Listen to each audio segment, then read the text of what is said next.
plašče. Izmislimo si plašče.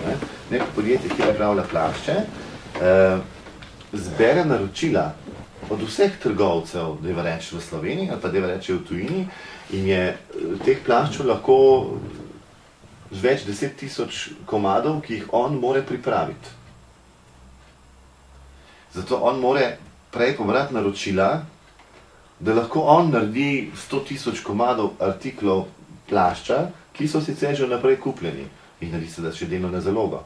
Ker on od danes do jutri ne more to narediti. On ne more zdaj, ko se je začel sneg, ko ga bomo vsi klicali, ne more zdaj on izdobaviti 200 000 plaščev, ker jih ne more, ker on jih ne more zdaj sešiti, če bi hoteli. No, torej zadeva je predvsem širša, kot si mi recimo navadni smrtniki predstavljamo. Ali pa neke kopalke recimo, ne. Veš, mi v Portorožu prodamo, ne vem, 2000 kopalk recimo v sezoni ali pa 3000 kopalk.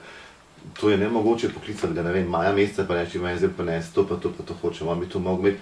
Gre za to, da bi on mogel imeti strašansko zalogo blaga nekje, ki ne bi vedel, a bo to prodal ali to ne bo prodal, in v to ne grejo, ne, sploh te velike tovarne pri nas. Tako da morajo imeti prej naročila, da to lahko pripravijo. To je mogoče res malo hecno, v bistvu, ne. Gledamo neko monorevijo, zima še niti ni začela 0,7, mi pa že 0,8, kaj bomo nosili, ne. Ampak dejansko to tako je, ne, ta procedura v modi. Je pa dejstvo, da v bistvu, bom rekla, izdelkov, ki so predvideni za 2008, tako ali tako ne moreš kupiti, ne, razen če jih znaš sam narediti. Seveda jih ne moreš kupiti, ne moreš kupiti teh izdelkov, lahko si jih ogledaš, bodo pa seveda prišli v trgovine, takrat jih ne moreš kupiti, lahko si jih pa ogledaš. Ja. Res pa je, da tudi delamo recimo v centrih nakupovalnih pa modno revijo iz že obstoječih, že iz izdelkov, ki so v trgovinah. Ponavadi je to za širšo publiko narejeno, tako da... To je govoriva o Modijanih. Ja, tako, o Modijanih, ja.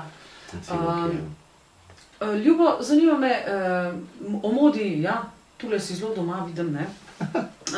Kaj pa sicer tako, so še kakšne take stvari, ki te izzivajo, pa bi se jih kdaj rad lotil, verjetno takrat, ko boš imel več časa, ali že zdaj razmišljaš kaj žgačka, kaj bi še želel početi?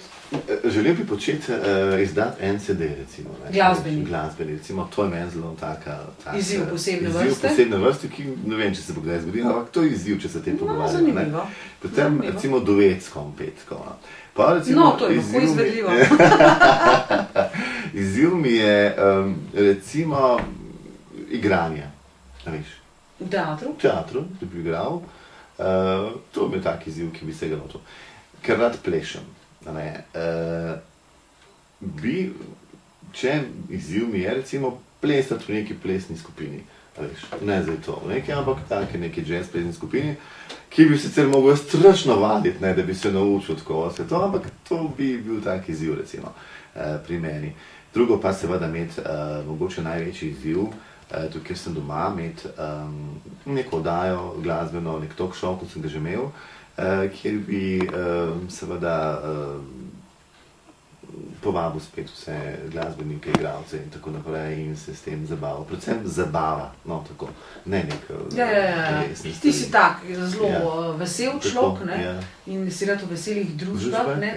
In trmast sem slišal zdaj, ne? Ba je, ne? Ja, o kakšnih podrobnostih bo Vadenja še malce kasneje, ko bomo zaključili s tole oddajo, povprašala. Sicer pa, če se še malce vrneva nazaj k modi, me pa zanima, kaj pa recimo modna revija, si že sodeloval na kakšni modni reviji, ne vem, vsaj kot gledalec? Ja, kot gledalec, mislim, da še druga rekla. Kot gledalec sem seveda, ja, velikokrat po službeni dolžnosti na ogromnih modnih revijah pripravljal tudi, ne vem, od oblačil, ki bodo šli, ki bomo predstavili do vsega tega.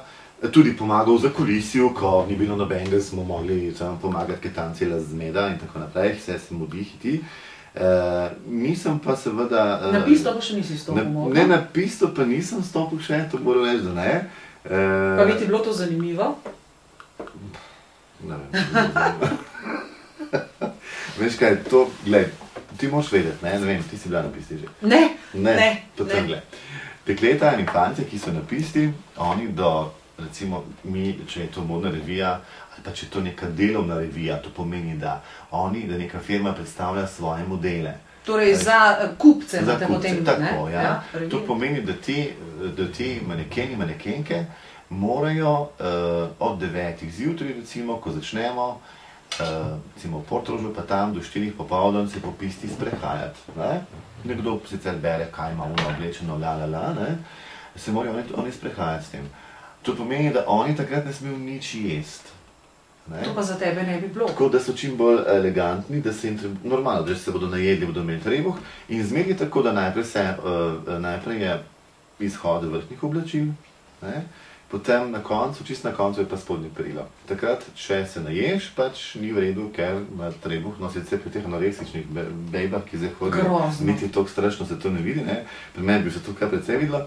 In da bi jaz bil na tež tam cel dan, ne vem, če bi jaz hodil po tem pisti, prvič to, drugič tam zebe, ne, ja bi jaz tam hodil in bos zato, da bom predstavil nekaj, ne vem, ne bi, mislim, raj gledam, no.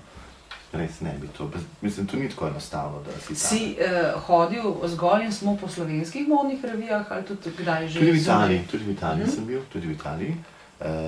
Tudi smo šli. Kakšna znana kreatorska imena morda? Ne vem, znana, nisem bil na Versace, mislim, da Dolce & Gabbani, ne, so bile firme, s katerimi smo mi sodelovali, v bistvu so nam predstavili svoje.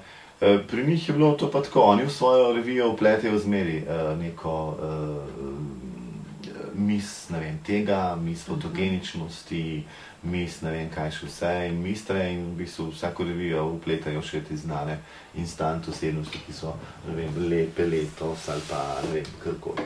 Tako da je to. Drugače razlike ni, no, meni se zdi, da pri nas mogoče celo bolj dodelana revija, kot govorimo o revijah, ki sem jih delal po službeni dolžnosti, ali ne teh, ki so v Mercator centrih, ali kje drugje, so bolj dodelane, bolj urejene in v nuro spitine, tako da to je, moram pohvaliti naše, ki to delajo, absolutno. Kakšno se ti zdijo, recimo, manekenke v Sloveniji ali pa zunaj? Moje mnenje je tako, da so dejansko preveč anoreksične. Vse, tudi naše? Vse, tudi naše, ja. Vse to so lušne punce, veš, to ne smem reči, da ne. So dosti anoreksične, mislim, dosti presuhe se mi zdijo, da to je tak trend, da mora biti, ne vem, tankoščena, če hoče, ne vem, karkoli. Po drugi strani, imam pa, veš, kaj sem opazil, recimo, ko slediš neki modni reviji, recimo, ne, tam, neki firmi, pa hodiš večkrat na to modno revijo in hodijo ene in iste. Mi jih sicer uvažamo iz tujine, tako da je dosti Zagrebčank, v bistvu Hrvatic, ki pridejo, ne vem, zaradi česa, recimo zaradi manjšega plačila. In ta punca je pol, veš, tako, kako ti razložil, suha, ne, taka lušna, in naslednje leto je spet spoznaš, pa kar so ji tako zrasle prsi. Veš, res, ja.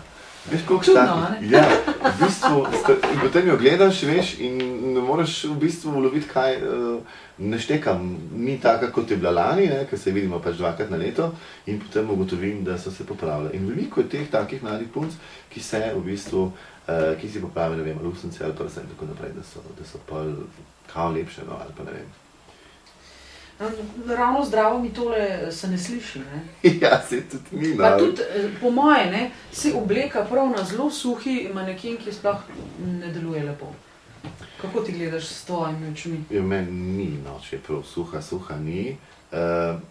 Res pa je, veš, ljudje imajo... Pa se moški, po moje, sploh nimajo radi prav preveč suhi. Jaz mislim, ne, koščeno, ne, jaz ne. Tako da, imam sicer izredno veliko kolegic, ki so bolj okrogle kot suhi. No, vsej, ne? Ja, se je zanimivo to. Pa nekako tako navado, ne, tako da... Že iz prakse. To navajam pa na te take obrine.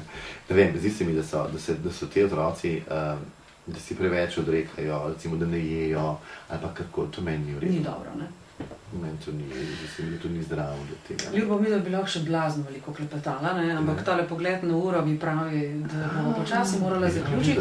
Je pa res, nekaj minut nama je še na razpolago.